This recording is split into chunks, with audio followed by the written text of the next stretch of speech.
Hello viewers, welcome to Physics with Sanmitra. I am Sanmitra Bhomik and today our topic of discussion is wedge-shaped film. That means interference from a wedge-shaped film. Now wedge-shaped film is similar to the two parallel film the thin film. In that case it was parallel, but in this case they are at an angle. Say the angle of wedge that is theta. Okay, and similarly, it is very similar to that of the previous case, that was the for two parallel films, but here for two parallel surfaces I am giving a light that is incident to this wedge, and that is making an angle, say I. Now this is getting refracted here, and a part of it is being reflected. I am showing in a different color, and this is again here I angle. Now this is being, now these two are parallel. Now I am going to find out the interference pattern due to these two rays. Now this is similar to the wedge and the parallel case only, but there is a slight difference here. That is, let me show you properly. Let me draw it here. This is theta. This is the normal, and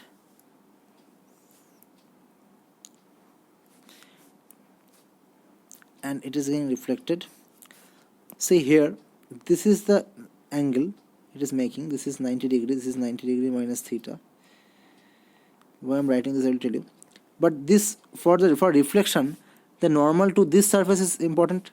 So if this is I, if this is R, this actually becomes R plus theta. This becomes R plus theta. Now it is going like this, and it will be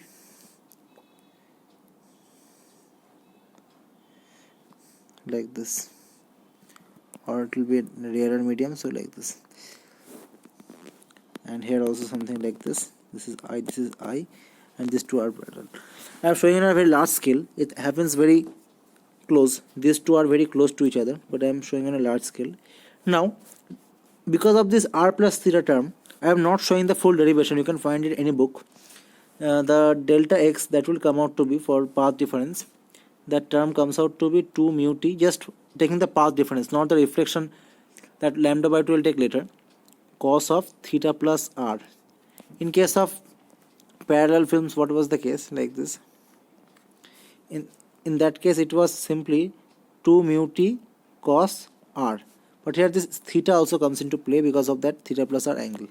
Okay, now let me write here again delta x, that between those two paths, that is 2 mu t cos of theta plus r. And now for reflected waves,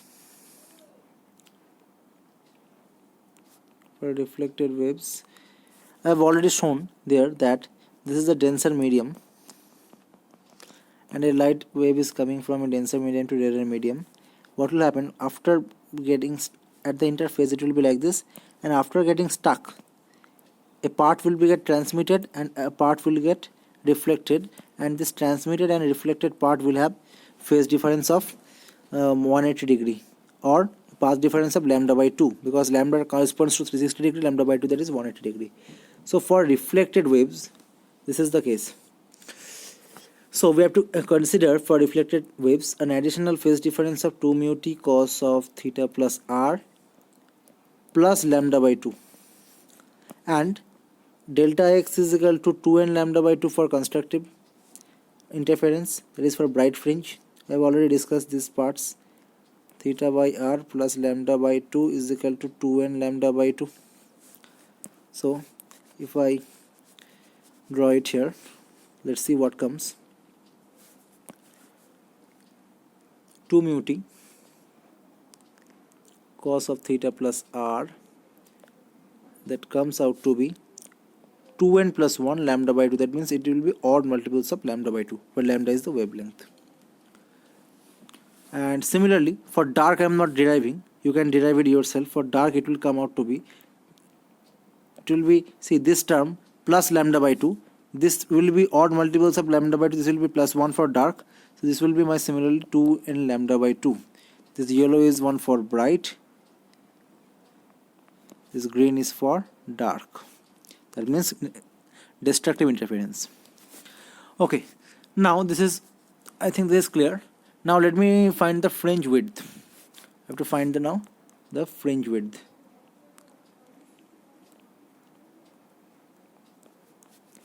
Now how to find the fringe width? See, I am considering the edge of the film. This is the edge of the film, this part. This is theta, and now let me assume that this distance is xn and the thickness is t. Okay, now I have to find the fringe width. Let's say for the first, let me take here the case of, first let me take the define tan theta. Tan theta will be t by xn. Tan theta is t by xn. Now we know for nth dark fringe, we can write here 2 mu t cos of theta plus r plus half plus lambda by 2, half into lambda by 2 is 2n plus 1 lambda, that is my odd. This lambda by 2 and this plus lambda by 2 will cancel out, so I will get 2 mu t cos of theta plus r is equal to 2n lambda by 2, that is equal to n lambda. So I got here my n lambda, this term, this much I got. Now for, I can write here this, I can replace, I already got tan theta is equal to in the previous, that is t by xn.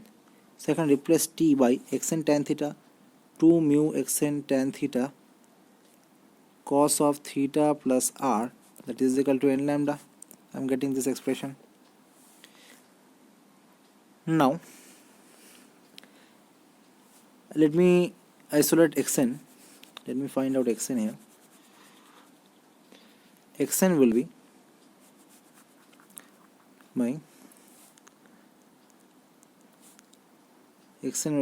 n lambda divided by 2 mu tan theta cos of theta plus r. This is my xn. What is my xn plus 1? Xn plus 1 will be simply n plus 1 into the rest by 2 mu tan theta cos of theta plus r.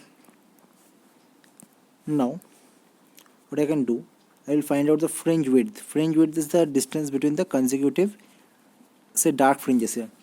It can be bright also, but so beta will be xn plus 1 minus xn, that is, say, lambda and this part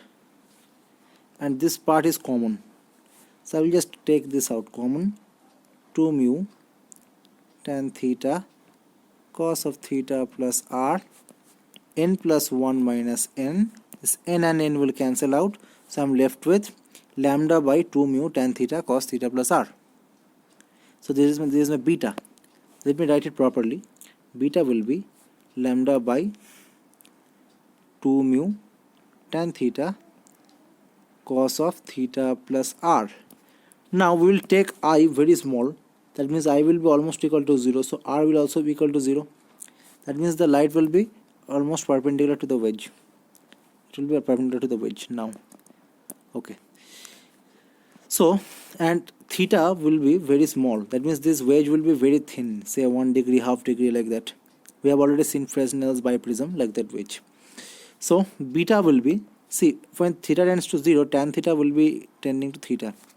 Theta will be lambda by 2 mu theta cos r, and cos r will tend to 1, so this will also tend to 1 because r tends to 0. So beta will be lambda 2 mu theta. This is my fringe width. Now we will be solving some problems in the next videos regarding these topics, and this width, and for mu is equal to 1 we will get the fringe width for air wedge, that is beta is equal to lambda by 2 theta. So we will solve some problems, then these concepts will be clear. And thank you for your patient hearing, and if you like our content, then please subscribe to our channel and click on the bell icon. Thank you.